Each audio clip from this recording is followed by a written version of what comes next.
Welcome to the Effortless English Show with the world's #1 English teacher, AJ Hoge, where AJ's more than 40 million students worldwide finally learn English once and for all, without the boring textbooks, classrooms, and grammar drills. Here's AJ with a quick piece to help you learn to speak fluent English effortlessly.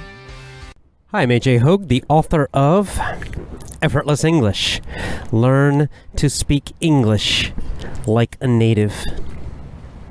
Join my VIP program today to speak English powerfully, speak English effortlessly, speak English fluently.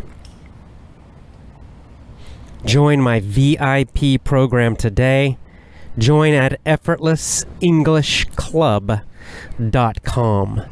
effortlessenglishclub.com. I'm back. Had to take a break. Sorry, had some things in my personal life that unexpected came up. I had to deal with some issues with my family and in my personal life, but I'm back today.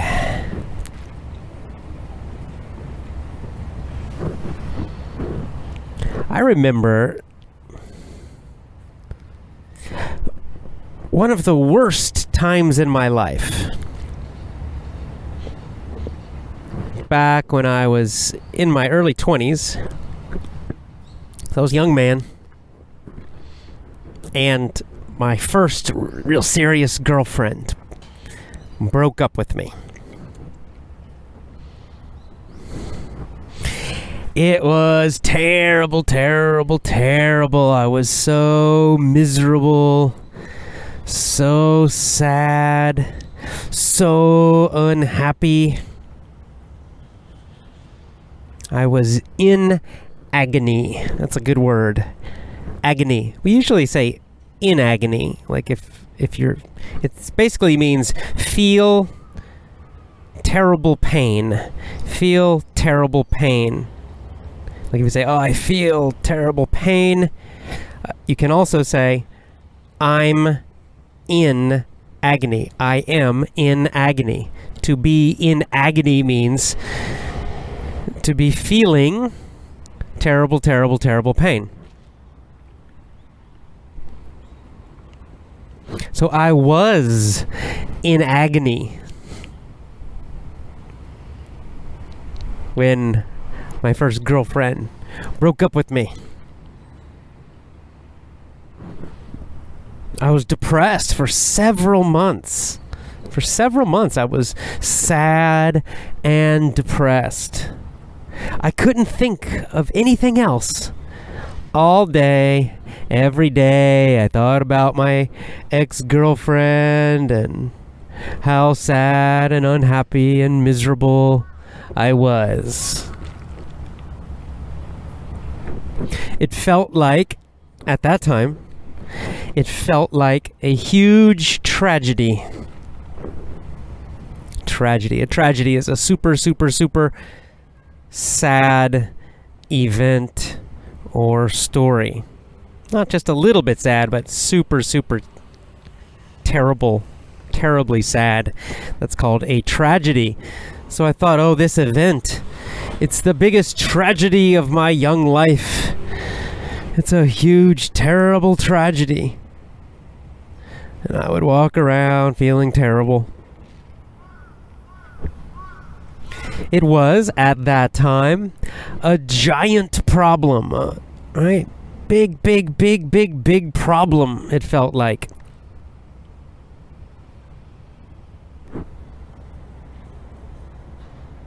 Now, at that time, I was young and clueless. I was, number one, clueless about women. Means I knew nothing about women.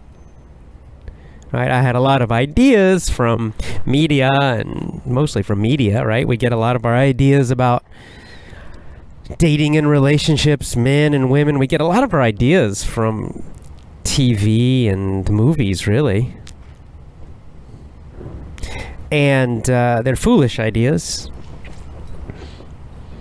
But those were the ideas I had at that time. I had really very, very, very little experience with women, with young women, with dating. I didn't understand how men and women were different. I didn't even understand how really to be a man at all myself.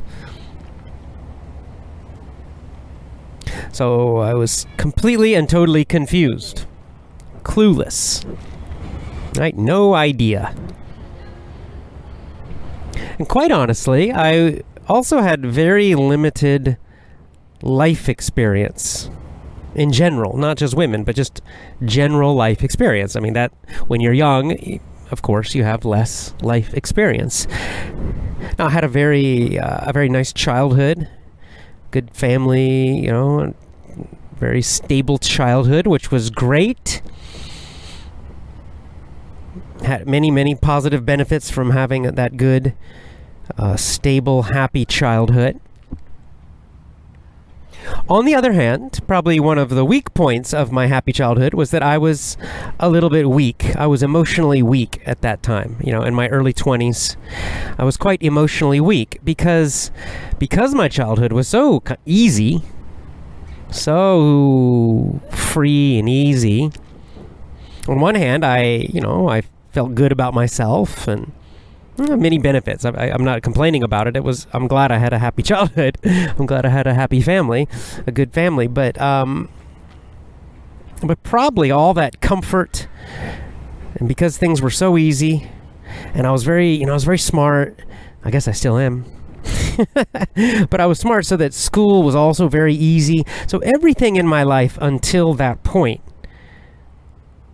was easy. Everything was always easy for me in life. In my youth, when I was young, school was super easy. In fact, it was very boring for me. And, just everything was, right? My home life was easy. Everything was very comfortable and safe. And, the one weak point of that is that I wasn't challenged, right? I didn't face difficulties when I was young. And therefore, I was soft. I was very soft. Kind of weak and soft, mentally and emotionally, I'm talking about. Mentally and emotionally weak and soft. I was. No shame in it. It's just, but that's the truth. And so, this breakup with my first really serious girlfriend I was so in love with felt like a gigantic tragedy, right? Because it really was the first time in my life that a really big difficulty happened, a big failure, if you could think of it that way. And so it felt like the end of the world. It's so horrible.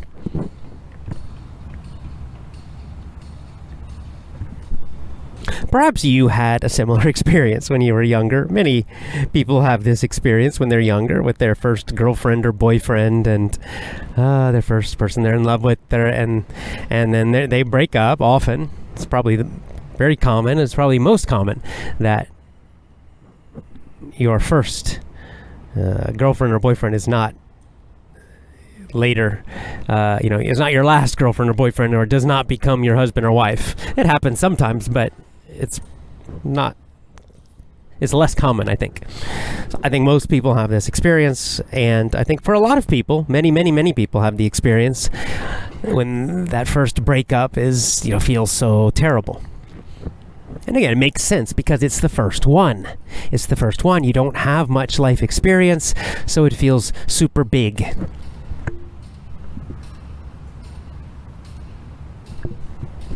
Well, now, of course, I'm 50 years old, and I look back at that memory, that time in my life. I look back, I remember my reaction. I remember how I felt.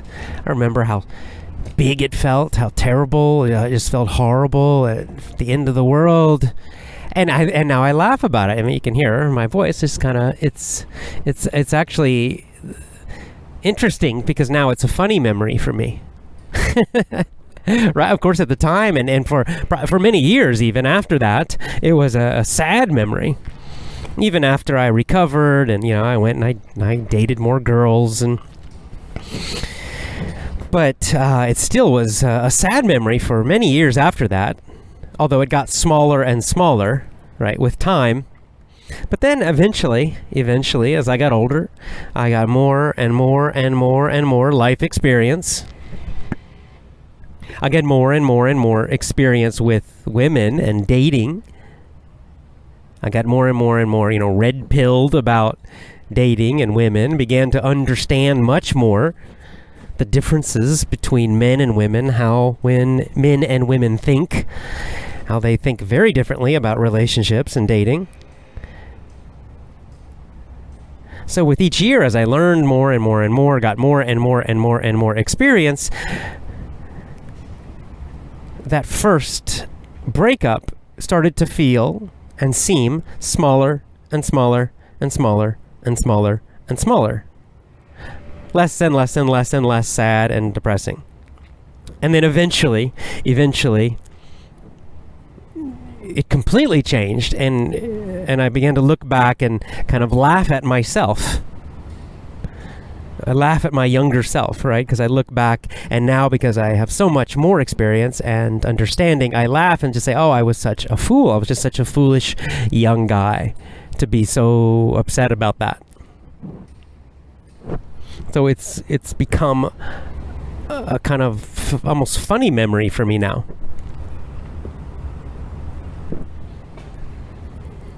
And also, of course, with all this time, I can look back and very easily now I see, well, I'm glad it happened.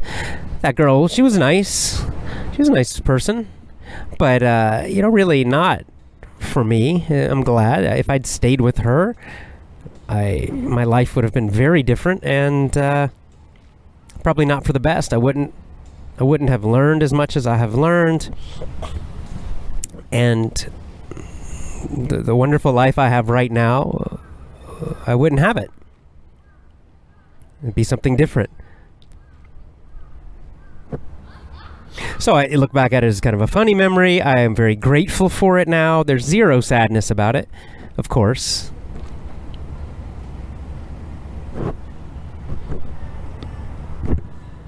So what changed? The event's still the same, right? And the same thing happened. It's not like it's any different. All the actual events that happened in the past with that breakup, they're all the same. So what changed, of course, is my mindset, is my view of it. It's the same exact event, but my view, my understanding of it, my feeling about it is completely and totally different now.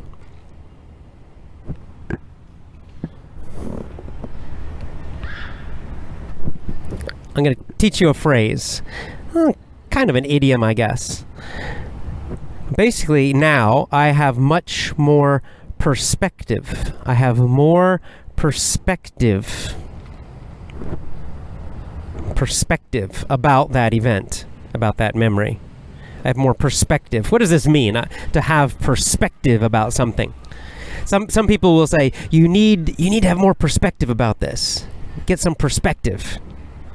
What are they talking about? If you look in the dictionary, just the meaning of the word perspective, it'll give you maybe like an art definition. So I need to explain this phrase: to have perspective. To have perspective. We use this phrase. We say to have perspective about something. Usually, it's about a problem or a situation. Say, I have perspective about this, or I need more perspective about this, or you need to get some perspective. Perspective. Let me give you an example to explain the meaning of this. So imagine you have a camera, a nice camera, and you take a close-up photo, a very close photo, right? Not far away, but super close picture of a rock. Just the rock, nothing else in the picture. It's only the rock. The rock is the only thing in the picture, so it's just the picture of a rock. There's no other objects, nothing else in the picture. It's just the rock, very, very, very close picture of the rock.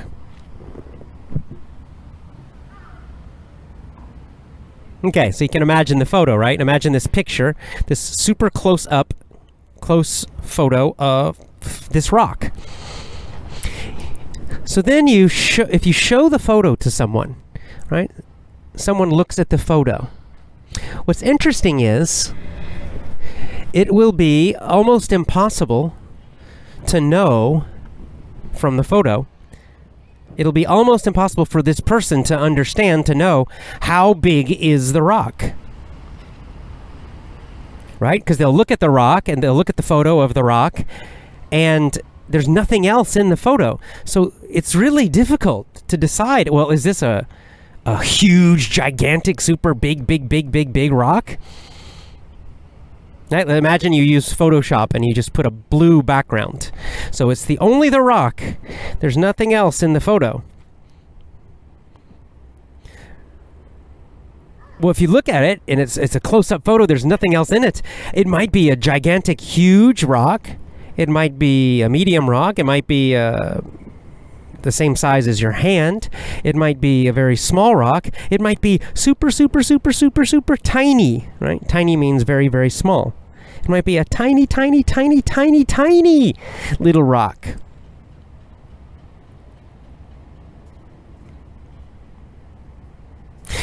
You see, the problem is, the reason we don't know is because there's no perspective. Now again, this has an art definition. I'm not talking about that. With our idiom, though, to have perspective, what it means is to have a comparison. You need to compare the rock to something else, right? You need something else in the photo. Then you can understand the size of the rock. Because rocks, they kind of look the same, right? A tiny rock, if you take a really good photo up close, very close, it could look like a mountain. You need something else in the photo to understand the size. Right, this is why sometimes when people take photos of things like objects, especially like rocks or things that are there, it's not clear the size. Many times people will put something else in the photo so you understand the size. Maybe they'll put their hand in the photo. Maybe they'll put their finger in the photo. If it's something big, maybe they'll have a person standing in the photo. Sometimes they'll use a pencil, right? Whatever it is, the point is the other object gives you perspective. It means the other object in the photo, the other object helps you understand the size. You compare the rock to the other object. Now you know how big it is. Right, so, for example, if you take a photo and it's a very tiny little rock, maybe you put a pencil. You put a pencil in the photo, and then you can see, well, there's the pencil, and the rock is very small compared to the pencil. So this rock is super small.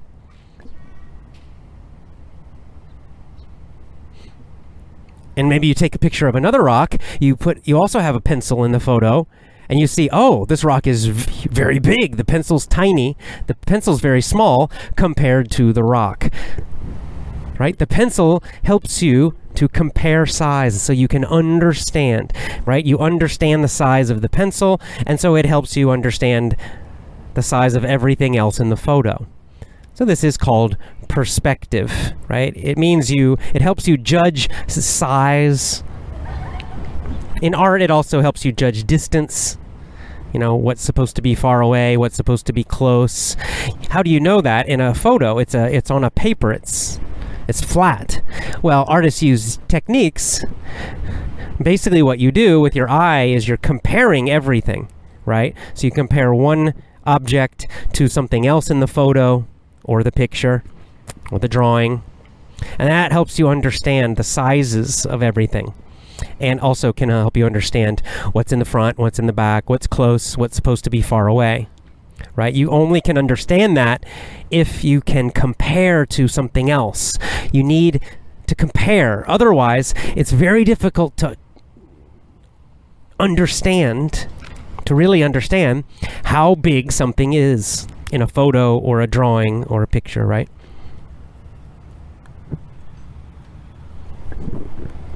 Okay, so you understand that. You understand this photo example, you understand the art example. Well, it's the same idea, the same basic idea for life events. It's the same idea with when a life event happens to us, especially if we're young, but really at any age. When a life event happens to us, it's hard for us to know, is this a big, important event, experience, or is it small, not important at all? Well, sometimes it's hard to know, right? And how do you know? Well, you compare it to other events, other life events, other experiences, right? You compare it to your other life experiences. Or sometimes you can even compare it to other people's life experiences. And then this gives you an idea of how important the event is.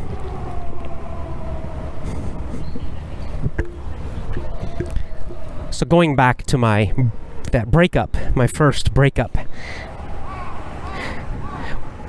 When it happened, I was young. I had very limited, right? Not many painful events in my life. Right? Until then, my life had been quite comfortable and easy. I had a very comfortable and easy childhood, and even my teenage years. I had some issues, some problems, of course, but they were all fairly small. So compared to my small childhood problems, the breakup seemed huge.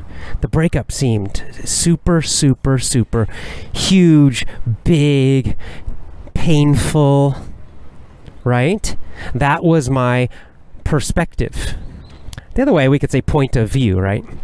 Because I compared the breakup to my childhood experiences, and oh my God, this is the most painful, emotionally painful experience in my life. Therefore, it seems big, big, big, big, big, right?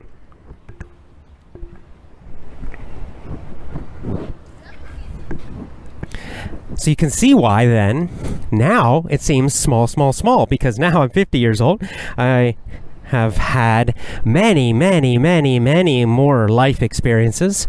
I've had many, many years of many different problems, ups and downs, successes and failures. Also, I have gained more knowledge. I've learned much more about the world, life, myself. So now, when I compare the same event, it's the same event. I compare that same event to my 50 years of experience. Now, that same exact event feels very, very, very small. Right? My perspective is different now. Right? I'm comparing it now to much more. So now it feels and seems, in my mind, much, much, much smaller.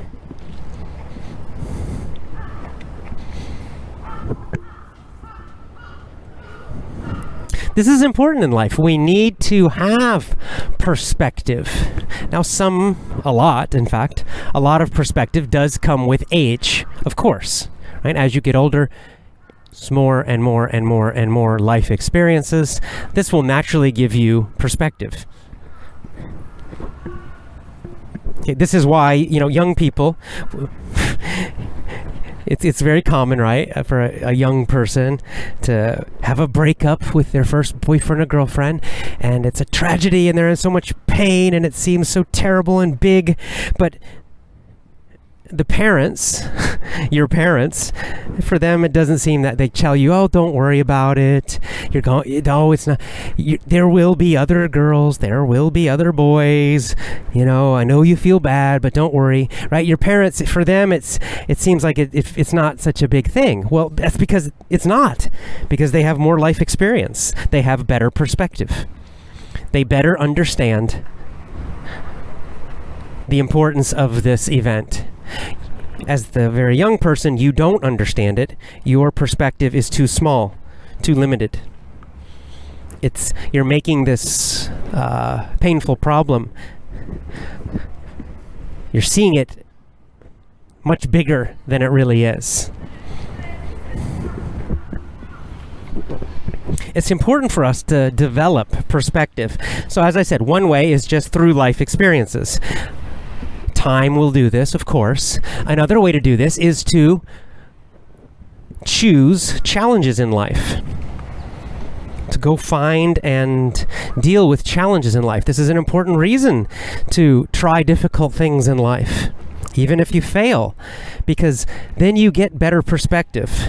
So then the smaller problems, the smaller events, the smaller failures will not feel so big anymore. You won't fear them anymore. Right?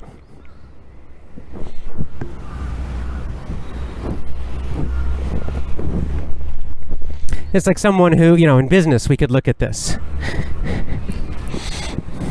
If you're making $100 a month, then risking $50 will seem like a big risk. It will seem very frightening to you, and you'll be afraid to take that risk. But if you get out there and you learn more and you get more experience and you get better jobs and you can make $1,000 a month, well now, right, your whole perspective changes. Now losing $50, that seems like a pretty small risk actually. And then as you do more and learn more and grow and try more things, and you have some failures, and then you recover and you keep going, and maybe then you're making $5,000 a month eventually. Well, then $50 a month seems like a very, very tiny, tiny risk, right? But it comes from you challenging yourself to learn, to grow, to lose, to win. And then it all becomes less frightening, less scary. And even the failures become less sad, because you've already done them, right? And you realize you can survive them, and you've probably even had bigger failures. So the small failures become nothing at all. You just, they don't even bother you anymore. You have no fear about them. This is why it's dangerous to stay in your comfort zone, right? To just only do what's comfortable all the time, because you lose perspective. You lose perspective when you stay comfortable all the time. When your life is too comfortable all the time, then small problems start to feel and seem really, really big to you. Right? We see this as our whole society is like this, where, for example, in the United States, life is very easy and good for most Americans. If we look at, compared to history, thousands and thousands of years of human history, life is very, very, very easy and comfortable for most of us. So what do? Are we all now very calm and happy? No, what happens is we lose perspective. We forget about how tough life can be. We forget how tough and difficult life was for our ancestors.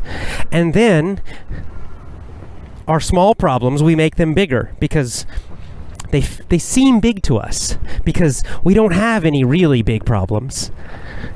So the small stuff starts to feel big. For example, in the United States, it's fairly common to see somebody at a restaurant, at a coffee shop, go crazy. Just go crazy about some small mistake. So imagine, they go to, let's say, a coffee shop, they order a drink, and the person gives them the wrong drink. Maybe they say, I want coffee, no sugar. And they get the drink, they sit down, and they drink it, and it has sugar. The person made a mistake, they added sugar. Well, for most people, that's an incredibly small mistake, right? That's a tiny, tiny, tiny problem. Oh, I got a helicopter over my head.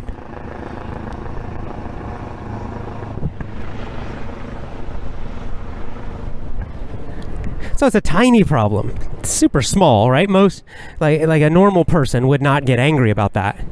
It's like, oh, okay, whatever. Just go back. Hey, you put sugar in this. Can you give me one without it? But some people, there are a few people who go crazy.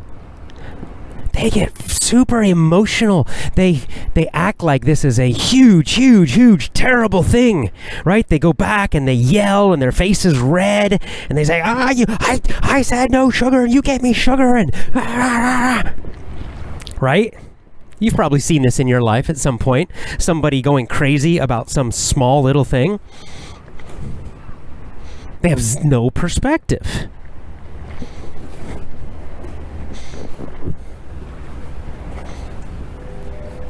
Recently,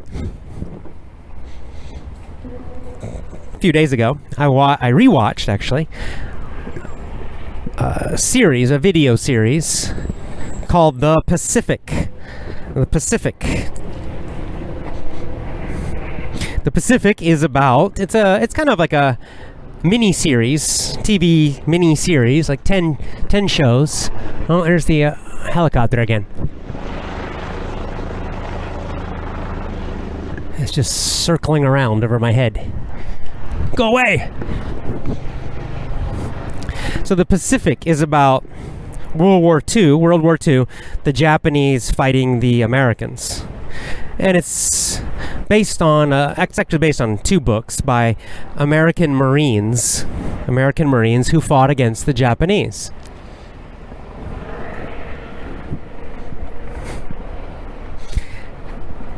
I've read one of the books.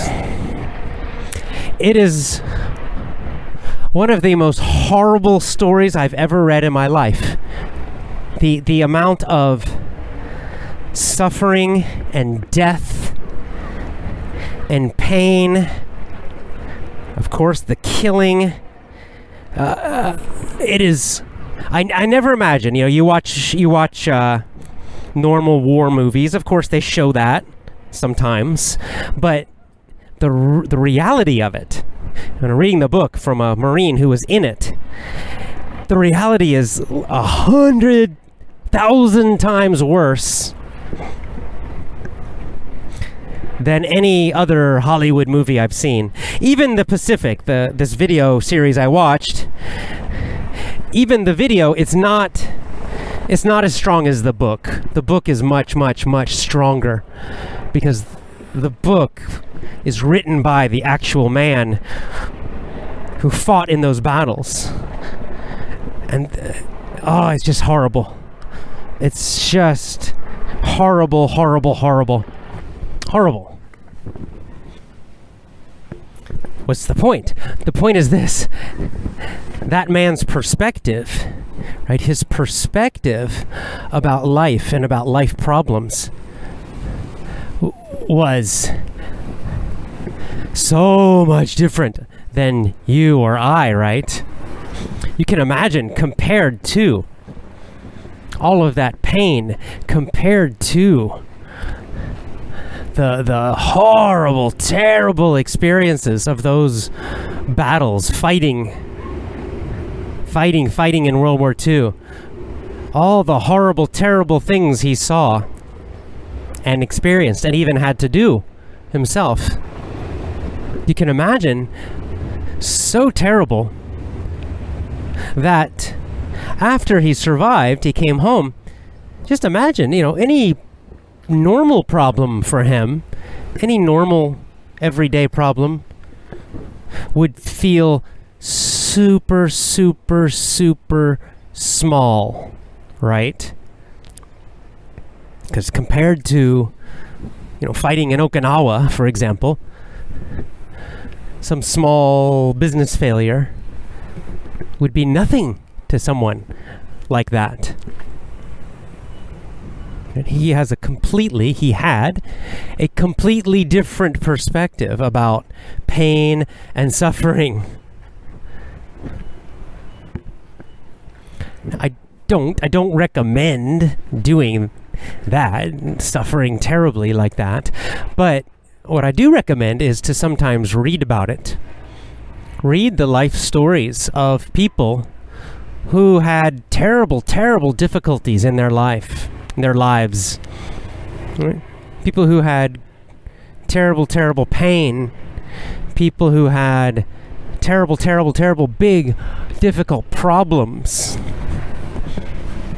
Right? People who overcame many, many, many, many, many difficulties in life. When you read these books and you read these stories by these people again and again and again and again, you read a lot of them. It gives you a different perspective about your life, right? You start to feel that, oh, maybe my problems are not so big. That's how I felt watching the Pacific again, and especially when I read the book about the suffering these men endured, the suffering of these men. And then I thought about my own life and my own problems that I get upset about. And I thought, oh, wow, my problems are nothing. They're so small. Gave me a different perspective.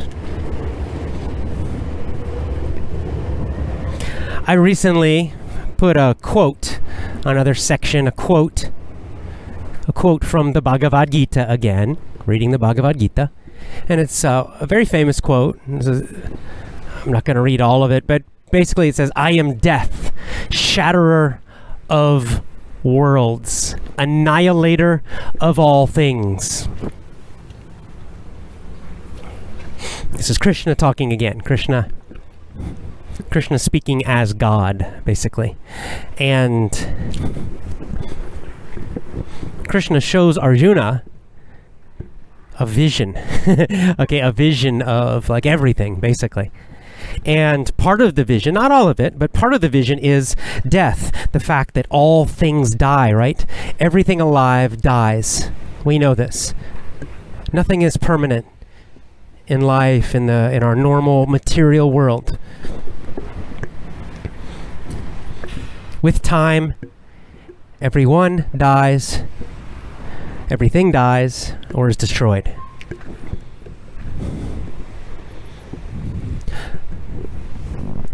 That is quite a perspective. Again, I know it feels like maybe a sad truth, but it is a sad truth for us because we suffer a lot because of this. But it's also true, though. It is true. This is probably the biggest red pill, bitter, difficult truth. We're all going to die. Everyone we know is going to die. That's a hard truth. I mean, we like to avoid that truth. I like to avoid it too. It's hard to think about it. It's because it's very, very, very painful. But on the other hand, when you do think about it, if you remind yourself of this hard truth, it does give you a different perspective about life again, right? When you remember, I'm not going to live forever. I'm going to die. Everyone I know is going to die. Everything is going to fall apart and be destroyed eventually. Suddenly, a lot of problems start to feel very small, right? Suddenly, the wrong order you get at the coffee shop just is nothing. And even other problems that seem bigger, maybe, your business failing. I mean, it feels big, but when you compare it to these much, much, much, much bigger truths, problems, suffering, etc., when you compare your little failure, right, you see it differently. It feels different, especially with time. The reason I'm talking about this is I feel that all of us, every one of us, need more perspective in this age, in this time, this modern world we live in.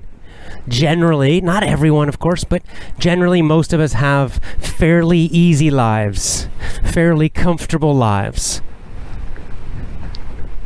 compared to our ancestors, right? Thousands of years ago. Most of us, it's easy for us to get food, for example. Easy for us to get water. Easy for us to, we have water in our houses. We have heat or air conditioning in our houses. We can travel around in cars and trains and planes. It's pretty easy. And so I'm talking about this today because it is important for us to keep this perspective. We have to make an effort now. In the past, it was easy to have perspective because life was hard. Okay? Life was hard, right? It's like those men fighting in World War II. Okay, they didn't need to think about anything. Their life was very, very, very, very hard. Painful, very horrible, terrible experiences. So they had perspective. They got incredible perspective.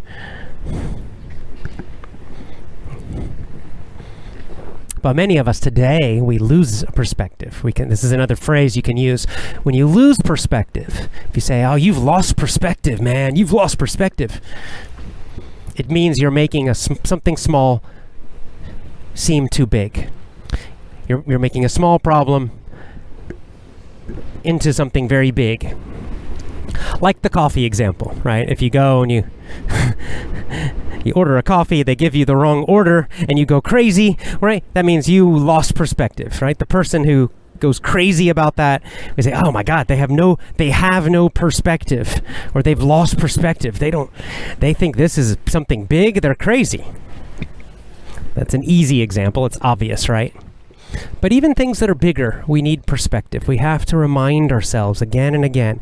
We have to push ourselves to do difficult things. This helps us to gain perspective.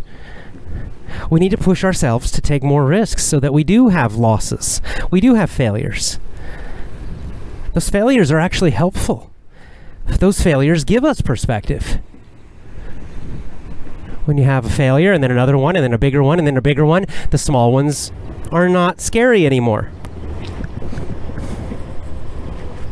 We also get perspective reading about the difficulties and challenges and big problems and even the suffering of other people.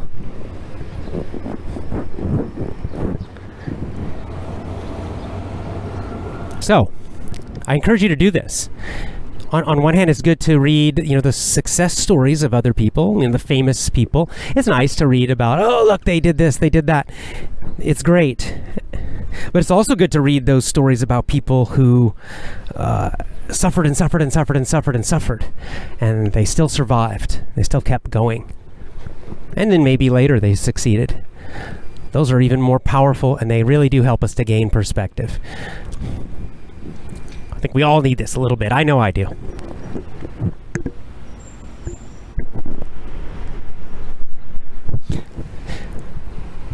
Get my pronunciation course. My pronunciation course trains you to speak with an American accent. We could say North American accent because the standard American accent and the standard Canadian accent are basically the same. Very, very, very, very, very close. So my pronunciation course teaches and trains you to speak with a clear, understandable American accent. So you will be understood. Everyone will understand you every time you speak English. Get my pronunciation course at effortlessenglishclub.com. My pronunciation course, get it today at effortlessenglishclub.com. It's a good combination, by the way. You can use the pronunciation course with another course. So you can do pronunciation course and VIP at the same time. Or if you prefer, you could do pronunciation course and Power English at the same time. So you can add the pronunciation course to anything else. Get my pronunciation course at effortlessenglishclub.com. effortlessenglishclub.com.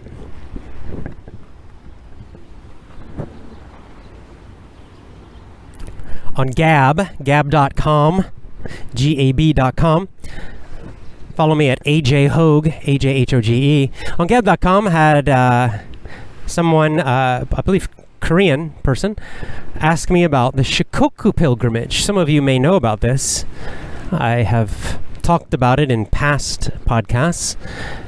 I've done VIP lessons about it too, a few different ones. The Shikoku pilgrimage is a walking trip around the island of Shikoku. That is a big, big, big island of Japan, one of the 4 main islands of Japan. It's called the Shikoku 88 because there are 88 temples on this path. And what you do is you start at temple number 1, and you visit all the temples until you get to number 88. And the path goes around in a circle around this very big island. To walk all of it, you probably need about 45 days, something like that. Some people a little longer. Maybe you could do it faster, but something like that. 45 days is a conservative guess. So this Korean person is thinking of doing the Camino. I did this trip with my wife. We both walked the Shikoku pilgrimage. We walked this path. It's a Buddhist pilgrimage. Beautiful. You go through the Japanese countryside, through the mountains, visiting these beautiful temples. A fantastic experience. Those of you who know about the Camino de Santiago, Shikoku is a similar experience. Similar. Not the same. There are many differences, but it's the same idea, right? It's a walking pilgrimage. A pilgrimage is a walking trip with a spiritual purpose or a religious purpose. Right. Muslims know about this, right? The pilgrimage to Mecca, right? It's a religious trip. They're not just tourists. They're not just going, hey, let's go see Mecca and take pictures, right? It has a religious purpose. It's a pilgrimage.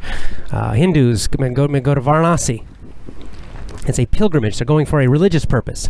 Buddhists go to Bodhgaya. Christians have the Camino de Santiago. Catholic Christians, maybe going to Rome. You get the idea. Pilgrimage. Now, in our modern time now, pilgrimage, in the past, the old meaning of pilgrimage was very specific, a religious trip. Now we use it in a more general way. It can also have kind of just a more general spiritual meaning. For example, a writer might say, I'm going to make a writer's pilgrimage to Paris. Because a lot of famous writers, like especially famous American writers, they used to go to Paris. Like Hemingway is the best example. Fitzgerald, those guys. Miller, there were several famous American writers who traveled to Paris. They lived in Paris during their early life as writers, and they really became writers in Paris. And so some writers, there's kind of this romantic idea of Paris is kind of a great city for writers. I don't know if that's true now, but it used to be. There used to be this idea. And so writers, especially American writers, would sometimes say, I need to make a pilgrimage to Paris, right? Young writers, they would want to go live in Paris for a few years and practice writing and become writers. They felt that it was a special environment for writers. So it can have that very general idea too. Back to Gab. So on Gab, this Korean person, I can't remember the name, sorry, was asking me about doing the Shikoku pilgrimage, asking for advice, knowing that I did it. Said, I want to do the Shikoku pilgrimage. Can you recommend a book, a guidebook? And, I'm thinking of going in January or February. So I highly recommend that trip. I recommend the Camino de Santiago in Spain, as you know. And I also recommend this Shikoku trip. It's one of the best experiences of my life. In the last, 10, 12, 15 years, probably my two best travel experiences were Shikoku, doing the Shikoku pilgrimage, and the Camino de Santiago. There's something special about the pilgrimage that makes it different than a normal trip. So I highly recommend to this to the person who contacted me on Gab, to you, to anybody, if this sounds great to you, yeah, do it. Do the Camino de Santiago or do Shikoku. Now, I'll give you a little practical advice, though, especially to the person who asks. I put this on Gab already, but January and February are probably not good months. That's also true for the Camino, by the way. Winter time is not really the best time to do these trips.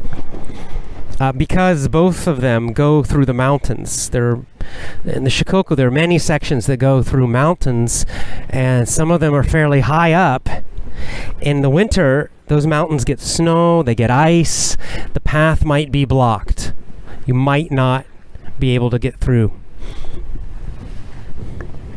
The other problem is that in winter, many of the guest houses on the path where you can stay, right, overnight, where you can sleep, many of them close for the winter. They close because most people, almost nobody walks Shikoku in the wintertime. Almost no one walks the Camino in the wintertime.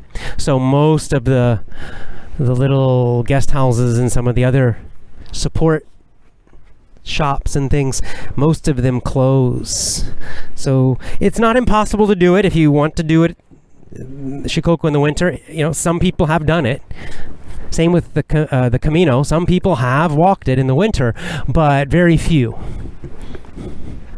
If you're kind of a really tough hiker, you're used to being in the mountains, you're used to hiking in the mountains in the snow and ice and all of this, none of this scares you, then okay, maybe. But for most people, including myself, spring and fall are really the best times. Some people do summer. Summer is probably the busiest times for both trips because of vacation. But summer, it's really hot, obviously, in both places. So the best time to do Shikoku would be spring or fall. So I would recommend March at the earliest time. The earliest starting point would be probably late March, near the end of March. At least the second half of March, not the beginning. Because remember, again, the mountains are going to be colder. So I would say late March would be the earliest starting time for Shikoku. I did it, and my wife, we both did it in October, which was a perfect time.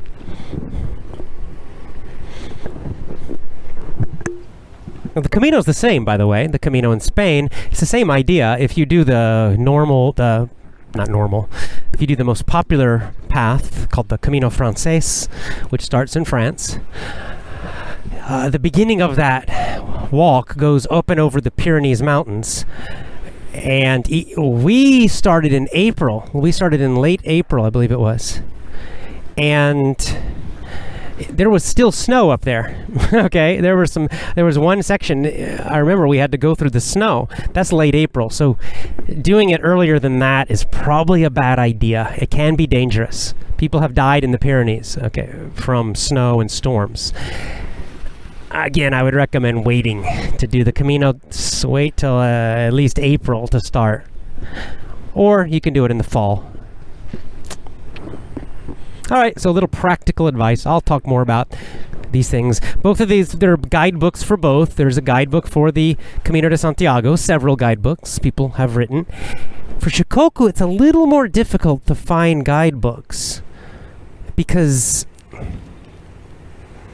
Shikoku, fewer foreigners walk the Shikoku path. The Camino is very international. Very. A lot of people from many different countries walk the Camino de Santiago. So there are many different guidebooks in many different languages. Shikoku, it's probably 90% Japanese people do Shikoku. Not many foreigners, so it's actually kind of difficult to find guidebooks in other languages. You can find them in Japanese, but to find them in, there's one English one I know about. I put a link on Gab. It's the one I used. So there is one in English, and it was good. It worked just fine. For other languages, very tough. So it's good that you're learning English. It's good you know English if you want to do shikoku, because you need Japanese or English. Other languages, I don't know, but probably not. There is more of a language difficulty with shikoku. This is the other problem. With the Camino in Spain, you could probably do it just with English. Some Spanish would be helpful, okay, because there are still, quite a few people who don't speak much English. But, we did the Camino. Joe and I both knew some Spanish, but we met a lot of people who spoke almost no Spanish, very little, and they still were able to do it. Shikoku is much more difficult, because there's much less English. You really need some Japanese to do shikoku. It's luckily my wife's Japanese, so when we did it, she did all the speaking. She could call on the phone and make a reservation for us to stay somewhere, so it was not a problem for me. But for someone with no Japanese, it would be very difficult.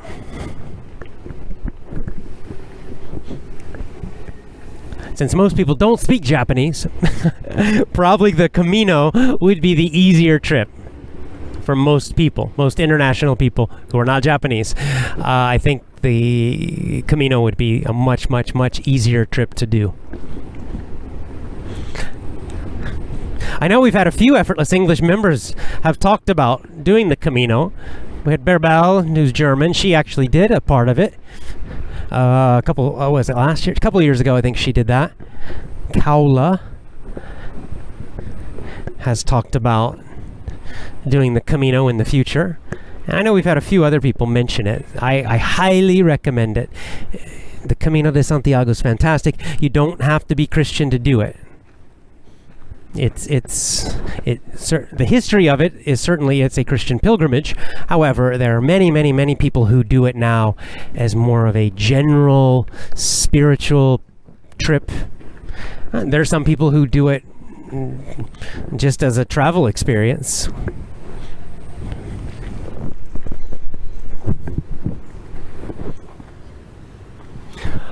All right, time for me to walk home. It's a nice early evening here in Japan. It's fall. The weather has changed. It's getting a little cool now. Perfect time of year. Like I said, when we did shikoku, we did it in October.